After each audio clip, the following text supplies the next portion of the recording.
வணக்கம். நம்ம வாழ்க்கையில பார்த்தீங்கன்னா, நம்ம வந்து ஒரு சில ஒரு உயர்வுக்கு போயிடுவோம். உயர்வுக்கு போன பிறகு யோசிப்போம், நம்மளை வளர்த்து விட்டவங்க யாருன்னு. அதில் முதல்ல வர்றது நம்ம டீச்சர்ஸ், ஆசிரியர்கள் தான். நம்மளை ஏணிப்படியாக நின்று ஏற்றி விட்டவங்க. அவங்கள எந்த நேரத்துலையும் எந்த காலத்துலையும் நம்ம மறக்கவே கூடாது. ஏன்னா நம்ம வாழ்க்கைக்கு முக்கியமான ஒரு நபர் அவங்க தான். பேரண்ட்ஸ்க்கு அடுத்தபடியாக இருக்கிறவங்க டீச்சர்ஸ் தான். கடவுளுக்கு மேலே, பேரண்ட்ஸ்க்கு கீழே யாருன்னா டீச்சர்ஸ் தான். ஓகேங்களா? ரெண்டாவது விஷயம் என்னென்னு பார்த்தீங்கன்னா, டீச்சர்ஸ் டேன்றது நம்ம வந்து செப்டம்பர் 5 மட்டும் இல்லை, எல்லா நாளுமே டீச்சர்ஸ் டே தான். ஏன்னா ஒரு கிளாஸ்லேயும் 40லேருந்து 50 குழந்தைய பார்த்துக்கிறாங்க. இன்னொரு விஷயம் என்னென்னா, நம்ம வீட்டில் 2 குழந்தைய பார்த்துக்கிட்டு அவ்வளோ கஷ்டப்படுறோம். ஆனால் அத்தனை குழந்தைங்க பார்த்து அந்த 50 குழந்தைங்க முன்னேற நினைக்கிறவங்க தான் ஆசிரியர்கள். இந்த ஆசிரியர்கள் வேலை என்ன வந்து சாதாரண வேலை கிடையாது. அவங்க செய்கிற வேலை வந்து என்னைக்குமே போற்றக்கூடிய ஒரு வேலையாக தான் இருக்குது.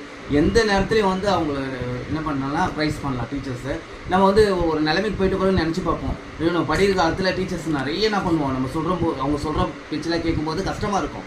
ஆனால் அந்த ஒரு பொசிஷனுக்கு வந்த பிறகு தான் அவங்க நமக்காக எவ்வளோ சாக்ரிஃபைஸ் பண்ணியிருக்காங்க, அவங்க வாழ்க்கையை நம்மளை எவ்வளோ தூரம் வளர்த்து விட்டுருக்காங்கன்னு தெரியும். ஸோ டீச்சர்ஸ் என்றைக்குமே நம்ம போற்றக்கூடியவர்கள் போட்டுருவோம். தேங்க்யூ.